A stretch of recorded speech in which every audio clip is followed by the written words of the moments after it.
Welcome to Stories by Marasim। दोस्तों, मेरा नाम है प्रतीक। कहानियां लिखता हूं और सुनाता हूं। मैं आपको सुनाने जा रहा हूं मेरी लिखी कहानी बर्दाश्त। Keep listening. कमरे की खुली खिड़की से धूप धीरे धीरे अंदर आने लगी। अपना दायरा बढ़ाकर धूप ने मुझे छुआ तो एहसास हुआ कि मैं कितने घंटों से बिस्तर पे ही बैठी हूं। चेहरे पे पड़ती रोशनी पिछली रात की कहानी चीख चीख के बयान कर रहे थे। मैं दाईं आंख की सूजन पे हाथ फिराते हुए अंदाजा लगा रही थी कि इस बार कितने दिनों तक सबसे छुप के रहना पड़ेगा। 2 दिन, 4 दिन, सोच ही रही थी कि बगल में रखा लैंडलाइन फोन बज पड़ा। ओह, 12 बज गए। मैंने घबराहट में फोन उठाया। हाँ हाँ, जी जी जी जी, ठीक है, कह के मैंने फोन काट दिया। विक्रम थे, मेरे पति। वो रोज ठीक 12 बजे फोन करके बताते थे कि 2 बजे लंच के लिए उनके लिए क्या बना के कहाँ भेजना है। सुबह से एक शब्द भी नहीं बोल पाई थी मैं। दर्द हो रहा था जबड़ों में बोलते वक्त। लेकिन विक्रम और उनका फोन, और फोन ना उठाने पे जो तूफान उठता, इस वक्त उसको बर्दाश्त करने की हालत नहीं थी मेरी। जितना पुराना रिश्ता मेरा और विक्रम का था, इन चोटों से भी लगभग तभी से रिश्ता था। विक्रम तमाम एजुकेशनल डिग्रीज के मालिक, एक बड़ी इंश्योरेंस कंपनी में हेड ऑफ सेल्स, और सोसाइटी में एक इज्जतदार नाम थे। उनके 6 कमरे, 4 बालकनी और एक बड़े लॉन वाले शानदार घर में उनको एक परफेक्ट पत्नी चाहिए थी, जो मैं थी। लेकिन इसके आगे विक्रम की प्लानिंग बिगड़ गई। मेरी एक के बाद एक 2 बेटियां हुई, लेकिन विक्रम को सिर्फ बेटे का पिता बनना कबूल था। बच्चियों की पैदाइश के बाद अक्सर काम के बहानों से मुझ पर गुस्सा निकालते रहते। मेरी 8 साल की बेटी गजल वक्त से पहले ही बड़ी हो गई थी, लेकिन 4 साल की छोटी बेटी न्यारा बहुत मासूम थी। उसी के स्कूल के एडमिशन के लिए कल विक्रम से कहा था मैंने। देखेंगे देखेंगे, उन्होंने लापरवाही से जवाब दिया। तो मैंने तुरंत कहा, लेकिन कल लास्ट डेट है। फिर उन्होंने मुझे कुछ कहा तो नहीं, पर बहुत बुरी तरह घूरा था। कुछ देर मैंने सोचने के बाद आगे कहा, देखिए, कुछ दिन की लापरवाही से पूरा साल खराब हो जाएगा। बस मेरा इतना कहना विक्रम को बिल्कुल पसंद नहीं आया। उनकी निगाह में ये जबान लड़ाना जो था, और इसकी सजा मुझे दी गई, जिसके गहरे नीले दर्द भरे निशान पूरे शरीर पे मौजूद थे। मैं सूजी हुई आंख पर ऑइंटमेंट लगा ही रही थी कि नायरा ने मेरे सूट का किनारा खींच लिया। मम्मी मम्मी, गेट पे आंटी आई है। नायरा ने गोल गोल आंखें घुमाते हुए कहा। कौन है नायरा? मैंने ऑइंटमेंट दराज में रखते हुए पूछा। जमुना, उसने कहा तो ऑइंटमेंट मेरे हाथ से नीचे चटक कर जमीन पे गिर गया। जमुना? वो कैसे आ सकती है? मुझे लगा नायरा को कोई गलत फहमी हुई है। जमुना तो कितने साल पहले सब कुछ छोड़ के यहां से जा चुकी है। मैंने खुद जाके देखने का मन बनाया। जैसे तैसे सूजी हुई एड़ी को स्लीपर्स में फंसाकर मैं चलने लगी। तभी मेरे पांव रुक गए। ऐसा लगा ड्रेसिंग टेबल मेरा मजाक उड़ा रहा है। मेरे चोट के निशान मुंह चिढ़ाने लगे। मेरे बिखरे बाल एक बेबसी से मुझे देखते रहे। मैं वहीं बैठ गई। ऐसी हालत में मैं कैसे करूंगी दुनिया का सामना?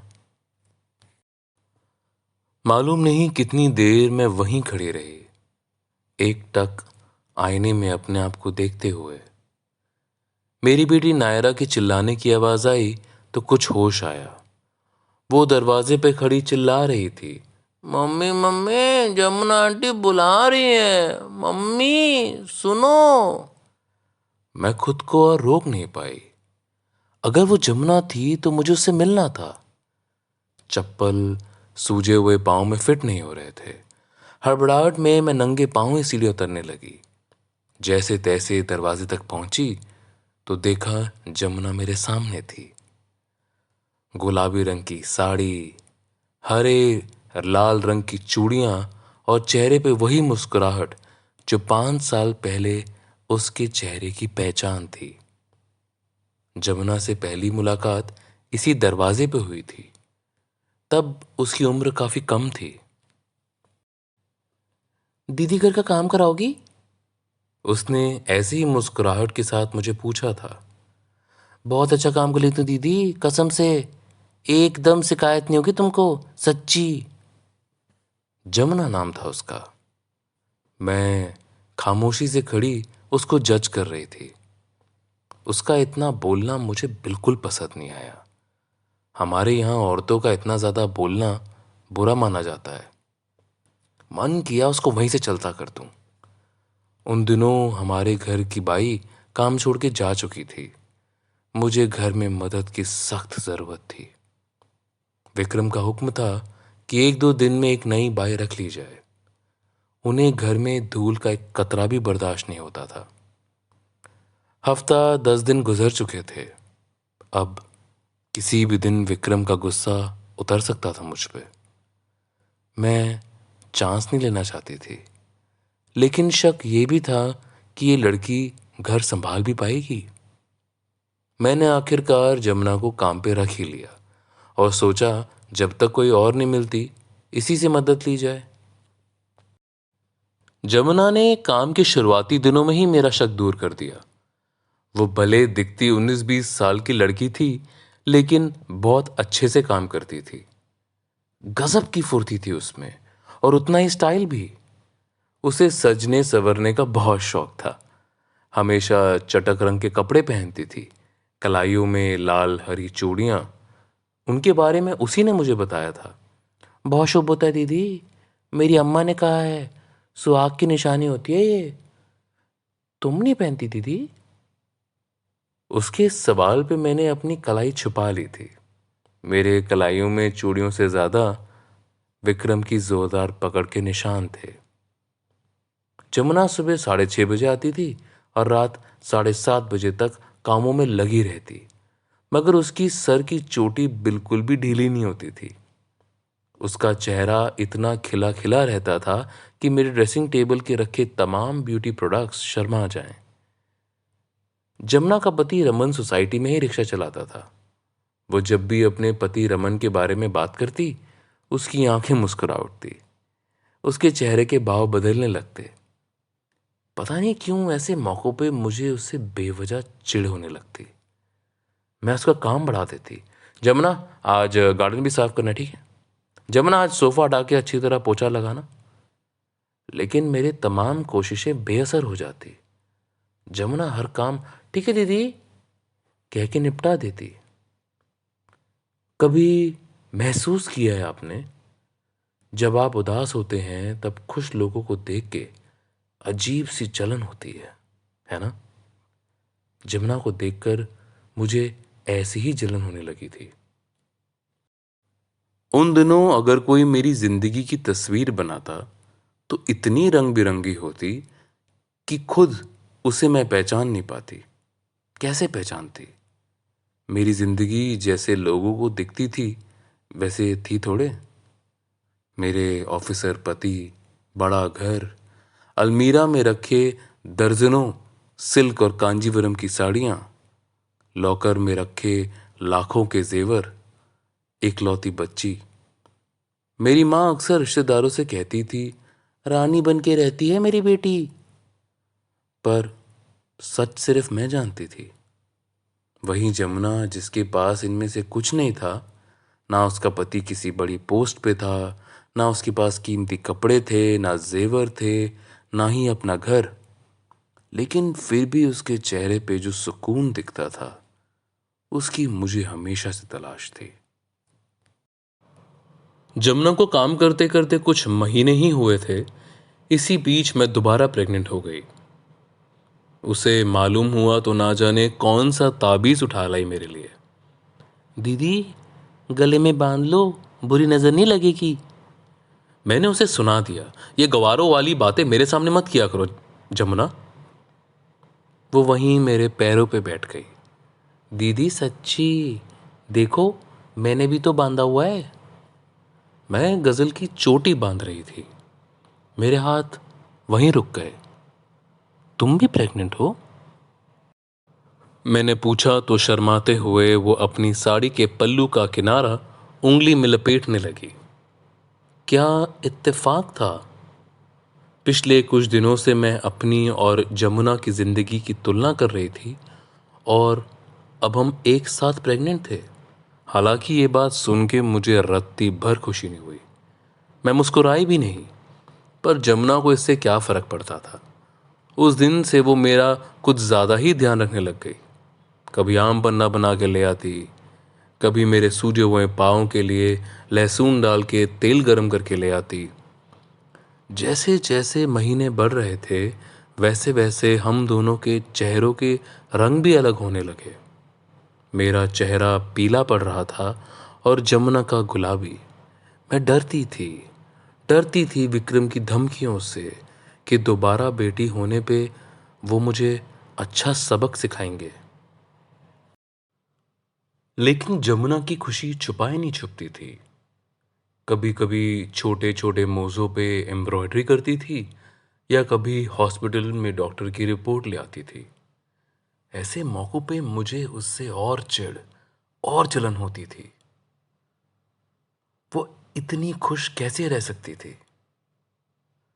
उसे आसपास देखने से मुझे अपनी जिंदगी और खाली और बेरंग लगने लगती। एक रोज मैंने सोचा कि अब कुछ भी हो जाए मैं उसको नौकरी से निकाल दूंगी, पर किस्मत को मेरी ये खुशी भी मंजूर नहीं थी। इससे पहले मैं उसे घर से निकाल पाती, एक बार फिर विक्रम का कहर मुझ पे टूट पड़ा। उस रोज मेरी आंख लग गई थी और मैं विक्रम का कॉल रिसीव नहीं कर पाई। उस दिन वो ऑफिस से जल्दी आ गए थे, सिर्फ और सिर्फ मुझे सबक सिखाने के लिए। विक्रम जब भी मेरे साथ मारपीट करते थे मैं दुनिया से छुपा लेती थी। डरती थी कि लोग मेरी ही कमी निकालेंगे। शर्मिंदा थी मैं अपनी हालत पे। लेकिन उस दिन जमुना से कुछ नहीं छुप पाया। मैं उसे आंख बचाते हुए घर के काम करवा रही थी। उसे अपना चेहरा नहीं दिखा रही थी, पर ना जाने कैसे उसकी नज़र मेरी चाल पे पड़ गई। अरे दीदी, पैर की सूजन बढ़ गई क्या? ठीक से चल क्यों नहीं रही? मेरे लाख मना करने पे भी वो लहसुन का तेल गरम करके ले आई। लाओ दीदी, मालिश कर दूं? कहते हुए उसने मेरे पैर पकड़ लिए। मैंने पैर छुड़ाने की कोशिश की, उसने जिद की और इन सब के बीच उसने मेरे पैर पे आए लाल लाल चोट के निशान देख लिए। इतना डर मुझे ये चोट मिलते हुए नहीं लगा था जितना जमुना के सामने आने पे लगा। मेरी आंखों में आंसू तैरने लगे।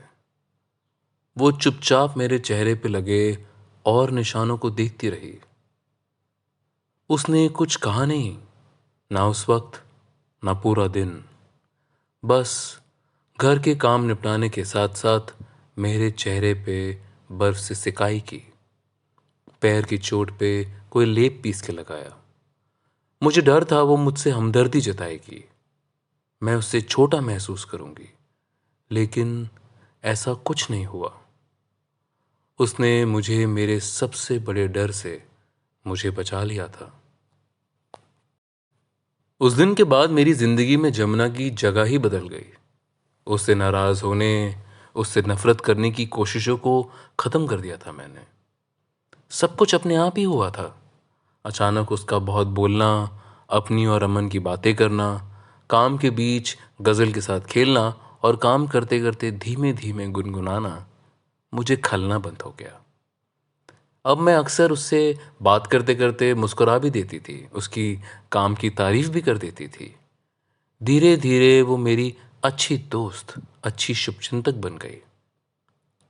हमने कभी खुल के इस बारे में बात तो नहीं करी, पर मुझे लगने लग गया था कि वो मेरा दर्द समझने लगी है। कभी कभी जब विक्रम शहर से बाहर जाते थे तो मैं जमुना को कहती थी कि वो हमारे घर में ही रुक जाए। हम देर रात तक जागे रहते और खूब बातें करते।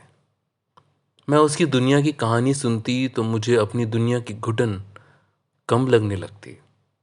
धीरे धीरे मेरी जिंदगी में अब गजल, विक्रम और मेरा आने वाला बच्चा ही नहीं, अब इसमें जमुना भी समाने लगी थी। उसके एक दिन काम पे देरी हो जाती तो मैं परेशान हो जाती। वो एक दिन छुट्टी कर लेती तो लगता था कि ये पहाड़ जैसा घर और घर का अकेलापन मुझे काटने को दौड़ रहा है। पर किसे पता था कि ये सब बहुत जल्द खत्म होने वाला था। वो रात आज भी मुझे याद है। उस रात मैंने आखिरी बार जमुना को देखा था। रात के तकरीबन 1:30 बजे थे। दरवाजे पे दस्तक हुई। विक्रम और गजल सोए हुए थे। मैंने धीरे से दरवाजा खोला। सामने जमुना थी। क्या हुआ तुम्हें? उसके बिखरे बाल, उसकी परेशान चेहरे को देखकर मैंने चौंक कर कहा, दीदी मैं जा रही हूं, आपको बताने आई थी बस। उसने रोते हुए कहा और दरवाजे पर ही बैठ गई। बहुत पूछने पे मालूम हुआ कि उसका पति रमन ये पता लगाने की जिद कर रहा था कि उसके गर्भ में बेटा है या बेटी। उसे सिर्फ बेटा चाहिए था। बेटी होगी तो, पर ये तो गैर कानूनी है। मैंने कहा, आप इस तरह बच्चे के पैदा होने से पहले पता नहीं लगा सकते। मुझे ये सब नहीं मालूम दीदी, पर उसने ये बात सोची कैसे? मेरे बच्चे को मार देगा। जमुना के चेहरे पे गुस्सा था। मैं उसके कंधे पे हाथ रख के अफसोस जताने की कोशिश की। यही तो सीखा था मैंने जिंदगी से, किस्मत पे रोना, अफसोस करना। लेकिन शायद जमुना की जिंदगी की सीख कुछ अलग थी। उसने अपने बिखरे बाल समेटते हुए कहा, मुझसे झगड़ा कर रहा था दीदी, मैंने भी धक्का दिया और छोड़ के भाग आई। एक मिनट, भाग गई मतलब? मैंने हैरानी से पूछा। उसने दरवाजे का सहारा लेते हुए उठते हुए कहा, मैं नहीं रहूंगी ऐसे खराब आदमी के साथ दीदी, जा रही हूं मैं गांव। मैंने लाख समझाने की कोशिश की, जमुना एक बार सोच ले, 5 महीने की प्रेगनेंसी में कहां कहां भटकेगी। पर वो जिद्दी थी, जाने लगी।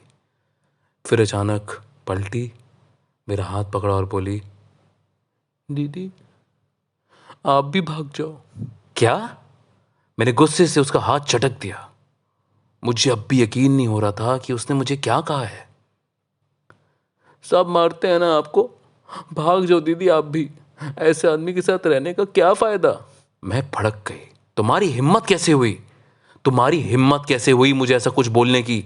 मैं शरीफ घर से हूं, हमारे यहां औरतें आधी रात को भागती नहीं है।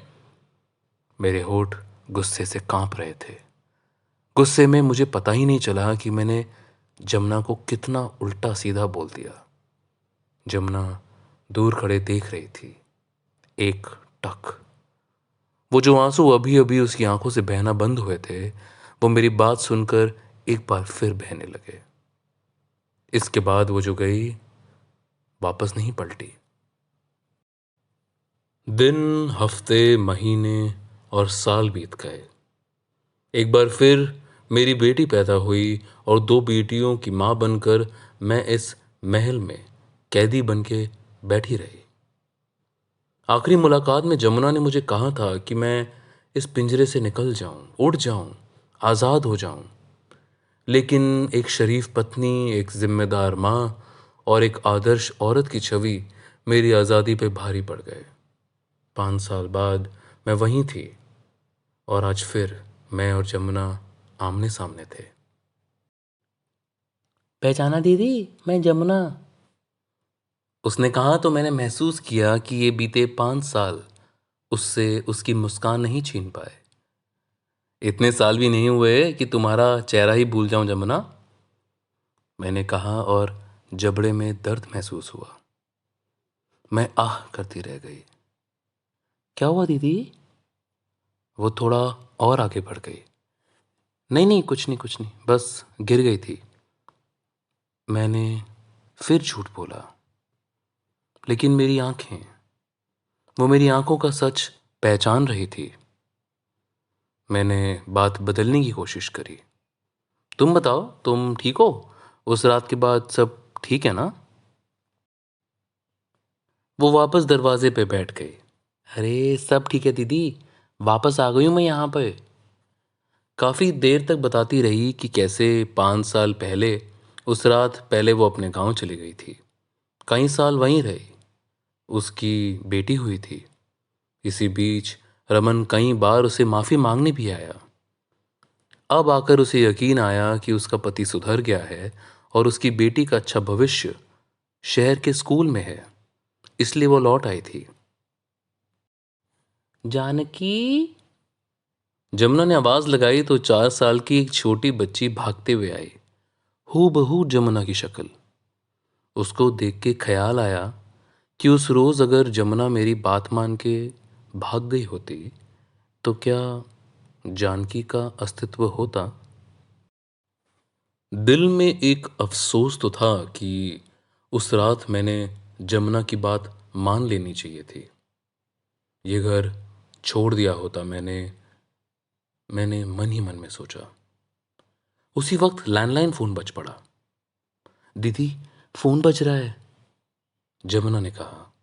वो भी जानती थी कि ये फोन उठाना मेरी जिंदगी का सबसे इंपॉर्टेंट काम होता है, लेकिन पहली बार मुझे फोन से भी ज्यादा जरूरी कुछ लग रहा था। तुमने बहुत अच्छा किया जमुना, मैंने कहा। क्या किया मैंने दीदी? जमुना आज भी उतनी भोली थी। कुछ नहीं, मैंने मुस्कुराते हुए कहा। मेरी नज़र में वो एक जंग जीत के आई हुई योद्धा थी। वो जंग जो मैंने कभी लड़ी ही नहीं। बिना लड़ी ही कई सालों से मैं हार मानकर बैठी थी। फोन अब भी बज रहा था, लगातार, बार बार। पर फिर भी क्यों ना जाने डर नहीं लग रहा था। जमुना को अपने सामने देखकर, उसकी कहानी सुनकर लग रहा था जैसे बरसों से मेरे अंदर ठंडा पड़ा ज्वाला आज उबलने लगा है। अचानक मैं दौड़ी। पीछे से जमुना की आवाज आई, अरे दीदी, क्या हुआ दीदी? कुछ ही सेकंड में मैं हॉल पार करते हुए, लंगड़ाते हुए सीढ़ियां चढ़ते हुए अपने कमरे में पहुंची और एक झटके से रिसीवर उठा लिया। दूसरी तरफ से विक्रम चिल्ला रहे थे, गालियां, धमकियां, सबक सिखाने की बातें। रिसीवर कान में लगाए मैं अपने आप को आईने में देख रही थी। मेरे अंदर का लावा फट पड़ा। तुम्हारी ये बकवास सुनने का फालतू वक्त नहीं मेरे पास विक्रम, बिजी हूं। खबरदार, अगर अगली बार मुझे ऐसे कॉल किया, तुम्हारी जुबान खींच लूंगी। और 2 बातें और समझ लो।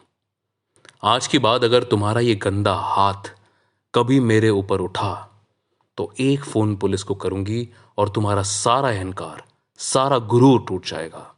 और हां, मेरी दोनों बेटियां जिंदगी है मेरी। तुम्हें प्यारी ना हो ना सही, लेकिन मेरी दुनिया है वो। और मैं कभी भी अपने दुनिया को लेके एक नई दुनिया बसा सकती हूं, समझे?